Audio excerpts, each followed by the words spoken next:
Welcome to the world of science fiction stories, and don't forget to like, share, and subscribe my channel.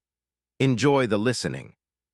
Human mechanic never thought he would save an albino leopard with a broken leg, but years later it. The sky above Zephyr never stayed still. Twin suns swept amber light across an endless plain of cracked red earth, while magnetic storms murmured in the clouds like distant predators. But for D. Kale, tucked away in the remains of an old terraforming outpost, the silence had long since become routine.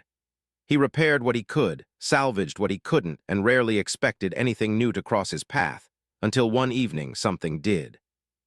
He was outside welding the undercarriage of a downed scout rover when he caught the flicker of motion out near the edge of the ridge. A flash of white in the rust-colored dust, too solid for a mirage, too silent for machinery. He paused, visor raised, squinting against the glare. The shape moved again, slower this time, dragging itself from shadow to sun with painful effort. Curiosity pulled him from his work, plasma torch cooling in his hand as he approached. The shape resolved into something that made his heart lurch. It was a leopard or something close, alien. Clearly, her build was sleeker than any big cat he knew, and her fur shimmered with silver hues beneath a coat of brilliant white. But she was bleeding from her left hind leg, twisted grotesquely and dragging uselessly through the dirt. Each breath she took was shallow, filled with pain deep in the hollows behind her eyes. Dallin stopped a few feet away. She watched him unmoving. He could see it in her posture, a fight or flight response, but too broken to manage either. She wouldn't survive another night on her own. The mechanic crouched carefully, his hands empty, invisible, and easy. He murmured, "I'm not here to hurt you," to which she growled low, not a threat, more a sound of warning. A heartbeat pulsed in her throat, her tail twitched. Dallin saw the wound clearly now. The leg was fractured, maybe crushed. There were other injuries too, scratches, bruises, possibly internal bleeding. He had patched up injured scavenger dogs and damaged scouts, even once helped a wed colonist, but nothing like this. Still, she didn't move when he reached out. She just watched him with weary, burning eyes. He placed one hand on her uninjured flank, slow and firm. She stiffened but didn't pull away. "All right," he said under his breath. "You're coming with me." He gathered her into his arms, carefully supporting the broken leg with a rolled-up field pack. She weighed more than she looked, dense with muscle even in her wounded state, but she didn't struggle as he crossed the dusty ground toward his workshop. Her head lulled against his chest, her breath warmed through her blooded whiskers. The suns dipped behind the hills, casting lost, long shadows across the rusted walls of his shelter. Inside, he laid her gently onto a cot usually reserved for malfunctioning drones. She didn't growl again, she just looked at him, and in that single glance, Dallin knew, somewhere deep in the quiet part of himself where instinct still lived, that he hadn't just stumbled across a wild creature. He had found something rare, something sacred, and it had chosen not to die, not yet. The workshop turned into a sanctuary overnight. Dallin worked in silence, his hands coated in synth blood and antiseptic foam as he cleaned the wounds with tools designed for machines, not flesh. The fracture was a complex, clean break, but with spiral fragmentation across the joint, a leg-like that wouldn't heal naturally on this planet, not without help. He didn't know what species she was, but the limb's inner structure resembled feline physiology, similar enough to model a brace.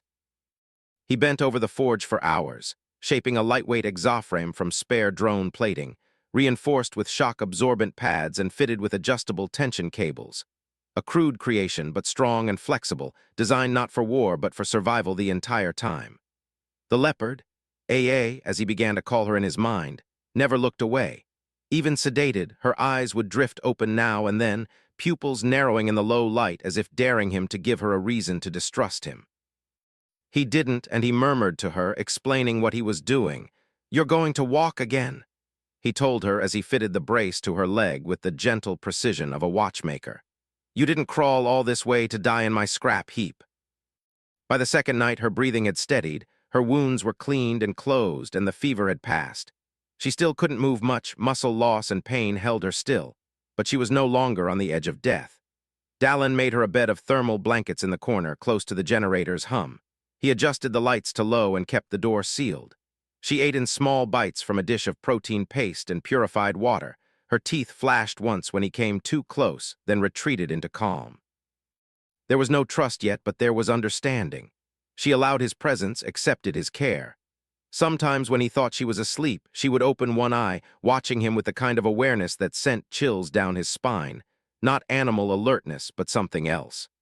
She was learning him just as he was learning her, two damaged creatures in the middle of nowhere, bound not by language but by the quiet mechanics of survival. The third day after AA's arrival broke with frost clinging to the edge of the compound. On Zeph, the twin suns could roast metal by noon, but at dawn the chill made even machines shiver. Dallin rose early, as always. He was already at the forge, fine-tuning the tension coils on Era's brace, when he heard her breathing shift, quicker, more purposeful. He turned. She was standing, not fully upright yet. Not yet. Her left hind leg strapped into the brace hovered inches above the ground, but the other three legs held her steady. Her head was low, her tail coiled tight around her haunches, and her eyes were locked on him, as if she were weighing the balance of the entire universe in a single breath. "You're up," he said softly, setting the brace down. "Didn't expect that till tomorrow." She didn't respond, but she didn't fall either. Her muscles trembled from the effort. Dallin didn't move and didn't dare get too close. He didn't want to startle her. Instead, he crouched down slowly, not breaking eye contact, and nodded. "You want to move?" Her nostrils flared, her ears flicked once. He rose and approached, step by step, until he was close enough to kneel beside her. She let him lift her injured leg, her breath hitching as he carefully guided it into the brace. It snapped into place with a soft hiss of hydraulics. She jerked once, growled, then stood taller. "Easy," Dallin murmured, steadying her flank. Just one step, he guided her to the ramp he had built the night before, a sloped platform leading from her bed to the center of the workshop, lined with grip pads from an old hover hauler. She hesitated. The limb shivered under the brace for a heartbeat. He thought she'd retreat, but she stepped forward. The sound was subtle, just the clack of metal against the floor, but it echoed through the shop like thunder. Another step followed, then a third. Her gait was uneven, her movements rigid, but she didn't stop. Dallin stood in silence, watching her circle the workshop once, then again, every motion a battle between pain and pride. When she finished her third lap, she collapsed onto her side near the forge, her tongue lolling from her mouth as she panted, eyes closed, tail twitching against the floor. He sat beside her. "I didn't build it for looks," he said, patting the brace, "but it's holding." She didn't move, but after a while her head shifted just enough to rest against his boot.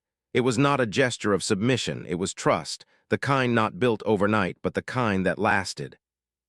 By the second week, AA could run. At first, she walked the perimeter, then the workshop, then the short slope leading up to the northern ridge. Dallin never followed her far, he let her choose the distance. She always returned before dark, usually just as he finished his repairs for the day. It became a rhythm. She'd leave at dawn, her white fur vanishing into the sands, and he'd wait with a ration pack open on the workbench and the brace kit ready in case she came back limping. But she never did, she always returned stronger. One evening just before nightfall, she brought something with her.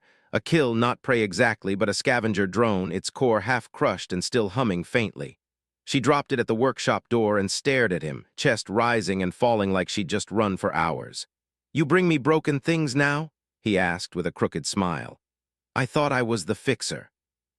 She didn't answer, but when he knelt to inspect the drone, she circled him once and lay down with her head on her paws, watching closely.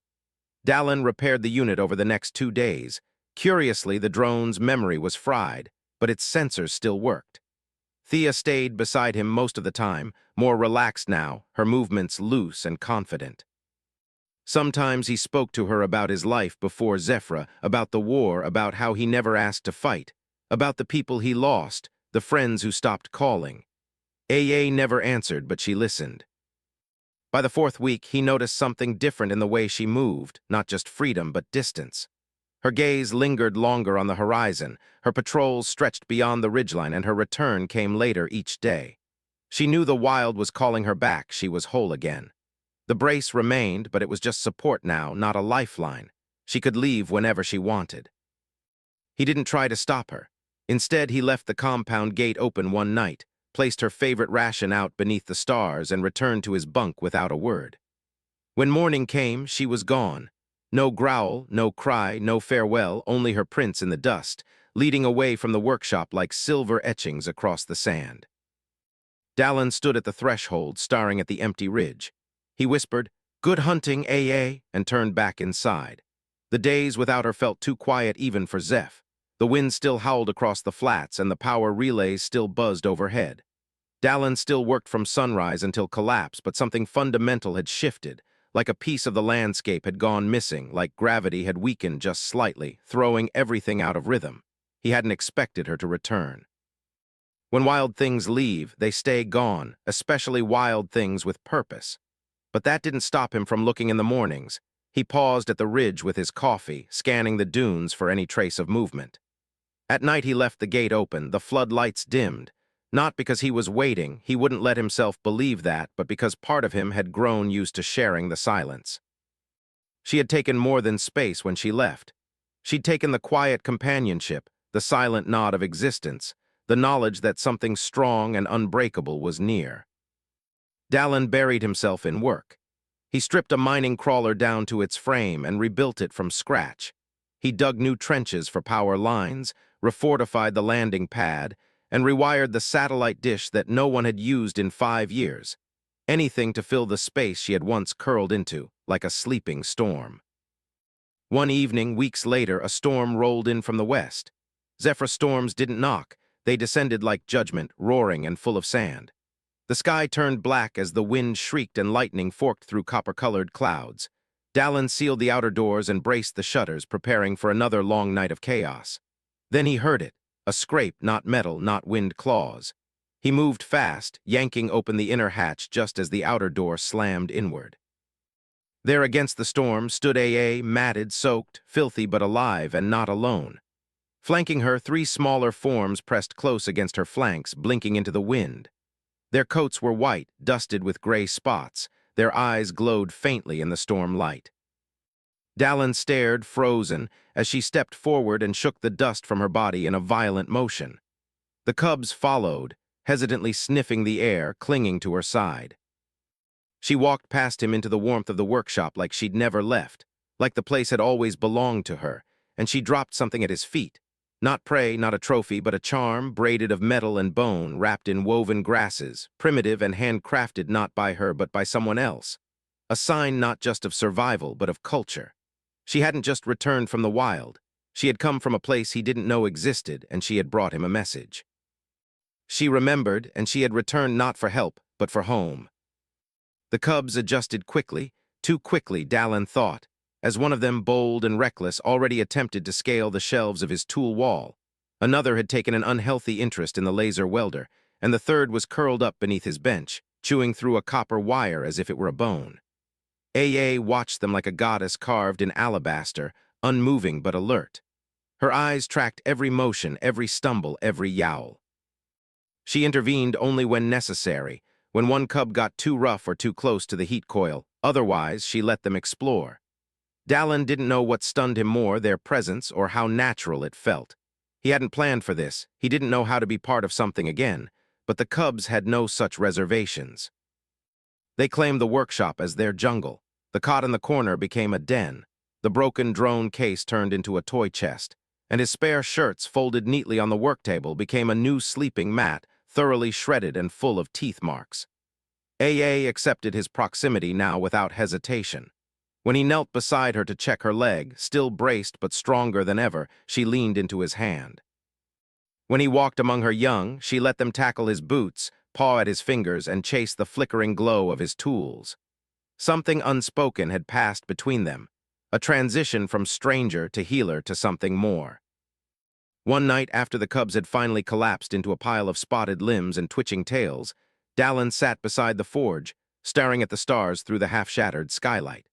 The leopard lay nearby, her head resting on her paws, one ear turned toward him. He reached into his pocket and pulled out a small silver disc, a data chip containing logs, messages, and journal entries he'd recorded since the day she had first arrived, not for anyone else but for memory's sake. He slid it across the floor. "Yours," he said, "if you ever figure out how to play it." She didn't move, but she looked at it. Then quietly she stretched out one paw and tapped it toward her cubs. A lesson, maybe a sign that their history mattered. Dallin leaned back against the warm wall, eyes closing, heart still. He was no longer just a man keeping machines alive. He was the keeper of something far rarer, a promise returned, and a family he never saw coming. Dallin had never meant to draw attention. His entire life since the war had been built around obscurity, quiet days, dusty work, machines that didn't argue, but nothing remained hidden forever on Zeph.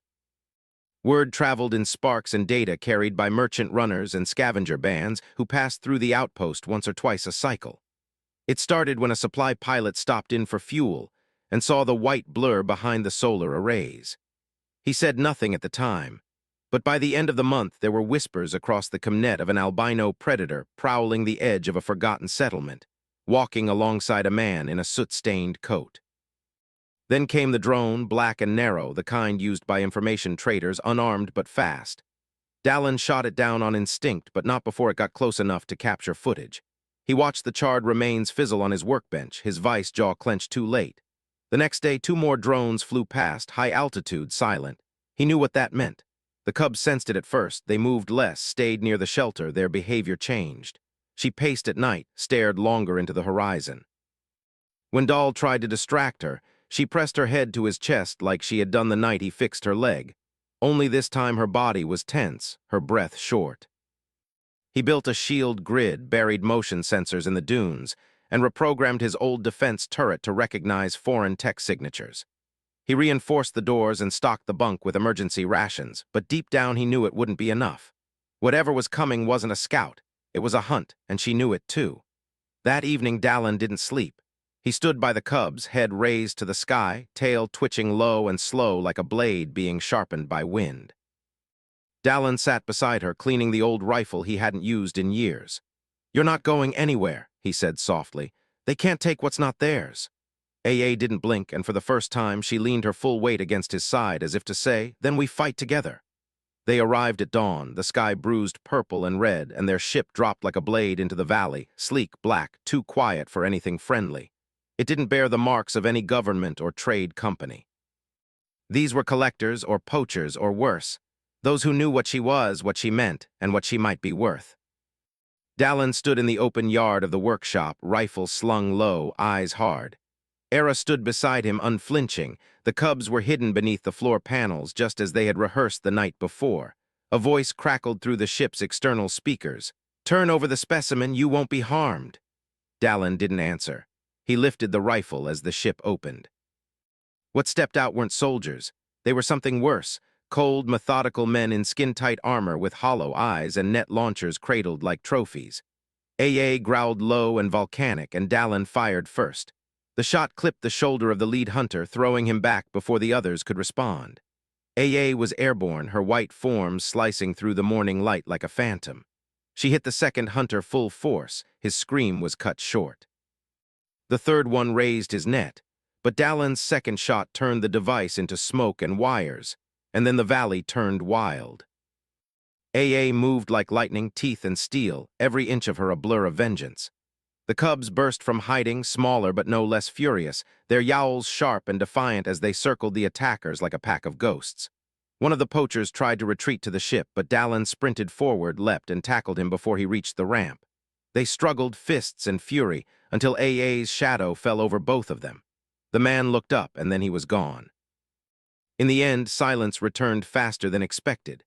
The ship, damaged from Dallin's traps, couldn't take off. The crew, what was left of it, was gone, scattered or buried beneath the sand.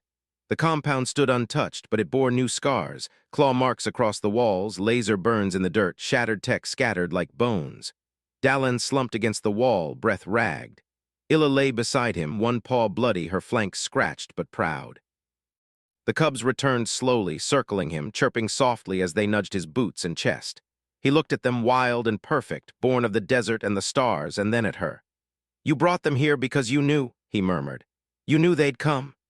AA met his gaze, and this time there was no mystery in her eyes, just knowing, just fire, and just the promise that what they had now, this bond, this defiance, this family, was worth every fight. The wind swept through the compound, warm and fierce, and nothing else dared approach. The wreck of the invader ship smoldered for 2 days.